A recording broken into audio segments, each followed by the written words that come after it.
There you go. All right. Now we're live and recording Yes. to talk about the mind.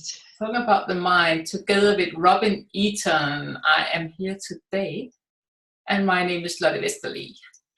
And we'll talk about the power of the mind. Robin, what is your thought about that? Well, I think the power of the mind is incredible. You know, what we think about, we create. But I think it's more than, I think we have to talk about more than just the power of the mind, because we can't separate the mind from the body, from the soul. Like, they all work together. And so I think that's something that frequently people want to split that out. And let's nurture your soul, or let's talk about the power of your mind and your thoughts, and they want to split out the emotions, and they want to split out the spirit, and try and separate these things out. And I think Western civilization has really taken that to extremes, but they're all intertwined. We can't talk about one without talking about the other. They're connected, right? You can't separate them out. What do you think? I am so agreeing with you. And it's like, even like when our salts impact our body, like when we do muscle testing, like when I have a negative salt, I test weak. And your whole body experiences it. If I believe I can't do anything, like a specific thing, then my body will tell me not to do it. So it is a connection. Absolutely. And it's something that it's so important, the way that we speak to ourselves, because our bodies, our minds, our souls are always listening to that. And when we get into habits of criticizing ourselves, or criticizing our body, or telling ourselves I'm broken, or I'm weak, or this, the body listens and responds. The mind listens and gives us more of that. It's like, then we start seeking out the evidence for it, and we feel it, because our soul knows the truth. Our soul knows that that's not true. And so now we have this incongruence with our thoughts, our body, and our mind, and it creates weakness. And the longer that we sit in weakness, the more energetically we are open to really creating that, manifesting that in our bodies, and it'll show up. We'll get sick. We'll get, it's everything is connected. And so it's so important that we address all of those things and not just one. Yeah. I used to not believe in myself, being bullied by my teacher. And I was like, I wasn't able to do anything right. I didn't believe. And I could see my high marks at school, but it did not connect with me feeling that I was able to do things. It was like I was just feeling stupid and low, and everything I would say was not right. And that was my full belief. So in that area, as soon as I started to change that, I could actually see the evidence of, maybe I can do something. Maybe there is some power inside. Maybe I can. And the more you look at I can, the more you start changing, the more you start believing in it. Absolutely. And I so agree with you. In the beginning, I was working through the mind. I was like talking and thinking, I can't do that. You can see the evidence, but it didn't help me feel good in my own skin, or to go out, or to stand out, or to really believe I could do it. I would withdraw. You need that connection to really embody it and to feel and say yes. And suddenly I was experiencing myself, not hiding, but standing out amongst other people without even thinking about it, because I started connecting these things. Mm-hmm. It was in your body differently. And it's, I think one of the toughest lessons that I've had to learn is that I was only a victim when I chose to be the victim, right? It started and ended inside of me, regardless of what was happening outside of me. It was my own choices. It was the thoughts that I was thinking. It was the things I was telling myself, and the actions or inaction I was taking. And when I was, in that frame of mind where, I was looking at things outside of me and no one was safe and I couldn't trust anybody, and I was telling myself these things, and I was taking actions based on that, and that led to true like isolation, right? Disconnecting from everyone, but really I was disconnected from myself. It was all inside. And as soon as I started to switch that up, and believe me, that look in the mirror was that sucked. Right? That's the tough piece, is you have to get to that space where you look in the mirror and you realize that you're the one that's creating this. But the flip side of that is you're the one who can create something new. You're the one who can flip the script. You're the one who has all the power. And you've been pretending that everyone else had the power. And once you realize that and start to embody that and play with that, and that's the way that I love to do all of this stuff, is play with it. Yeah. Right? Just entertain. What if it's the opposite? And how would you act if it was the opposite? And then play around acting that way and see what happens. And that's how you find that embodiment and really move through that. And it is to just play with things. That's what I teach all the time in coaching, in the intuitive psychic work I do, in all of it, is just play with it. Just entertain the opposite. That's so true with our intuition, because most of us have been taught, and society at large teaches us to ignore our intuition, to teach us that, oh, you're making that up, or it's just a coincidence. My challenge to people is, what if it's not? Just play with the idea that it really is your intuition. Play with the idea that there is no coincidence, and see where that takes you, and see if it makes you happier. See how that feels. See if your spirit, if your soul comes alive with that, or if it's crushed by that. And pay attention, and then just keep playing and play with the things that make you feel alive, right? Yeah.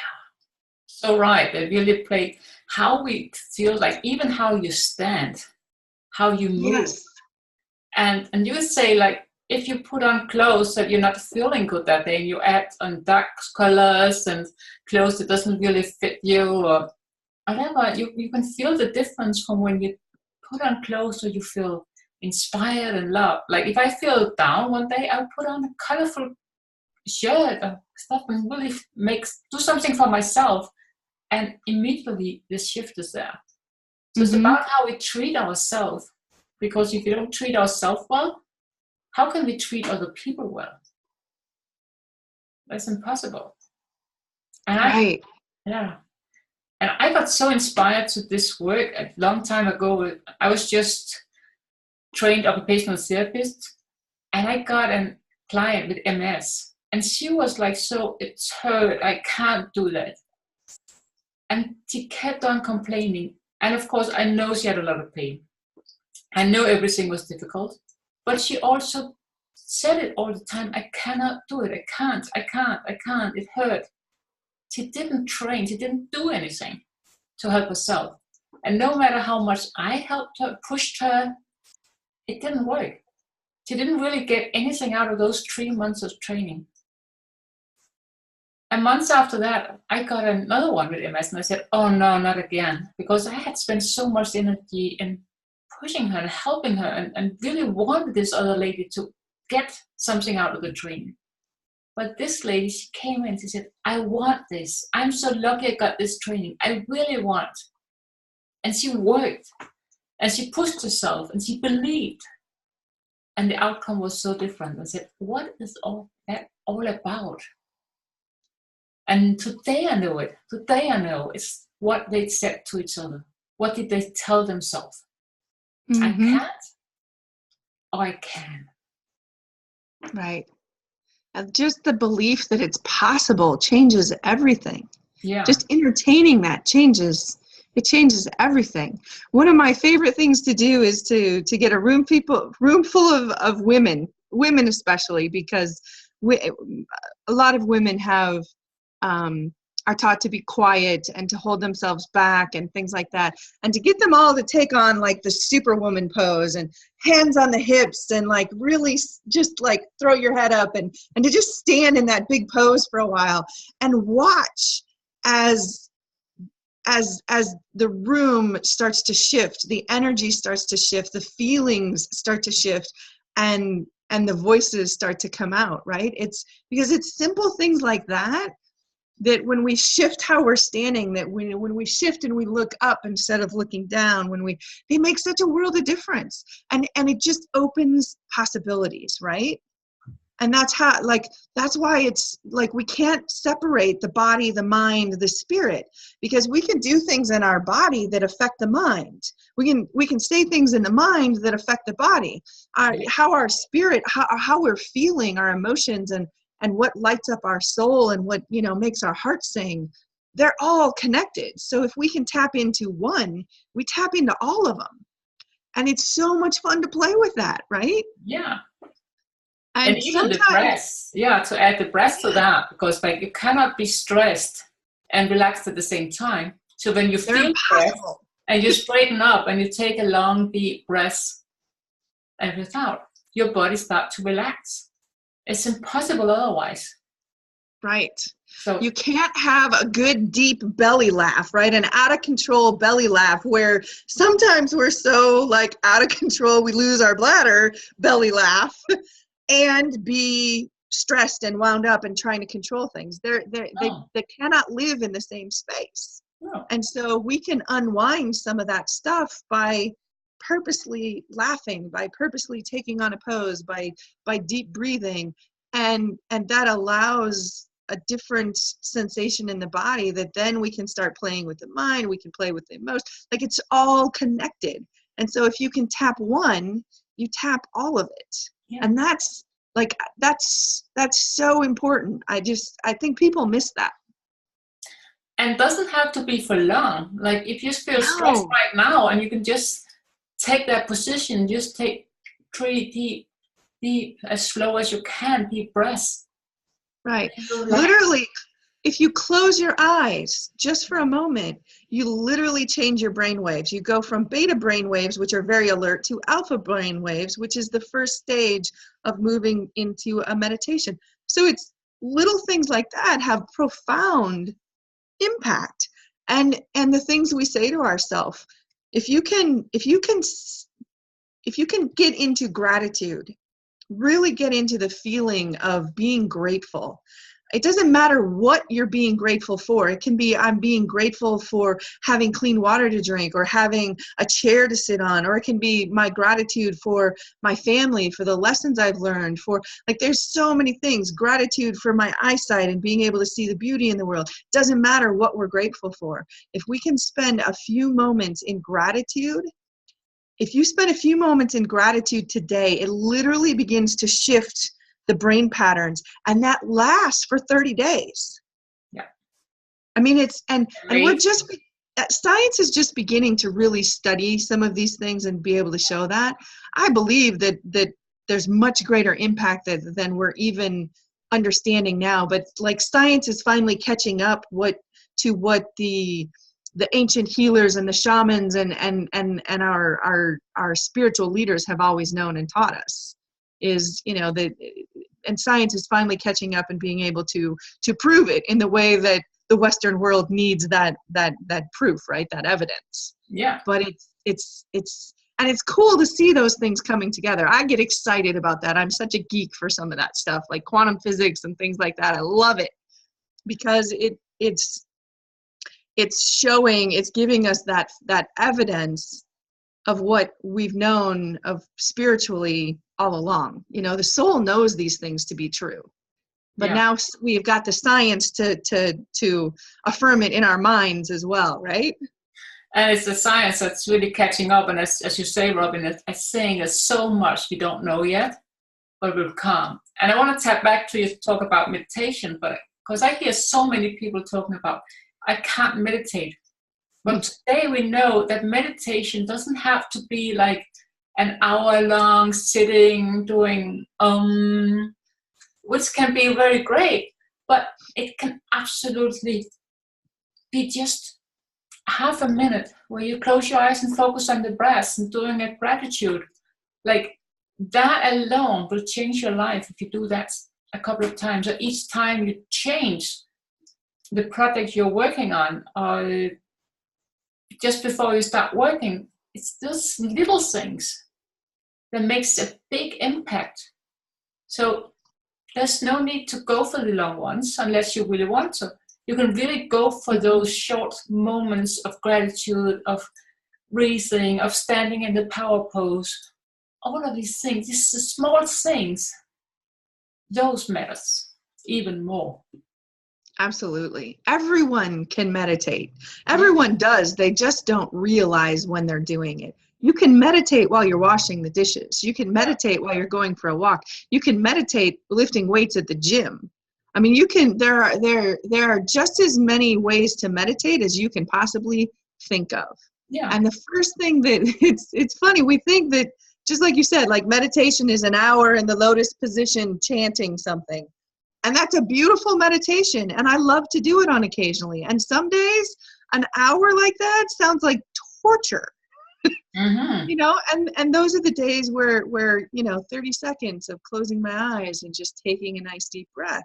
That's what I need on those days, not an hour-long session of trying to, put myself in a place that I don't want to be in. And it really, the other thing is people think that when you meditate, the goal is to quit having thoughts. Oh, no. No.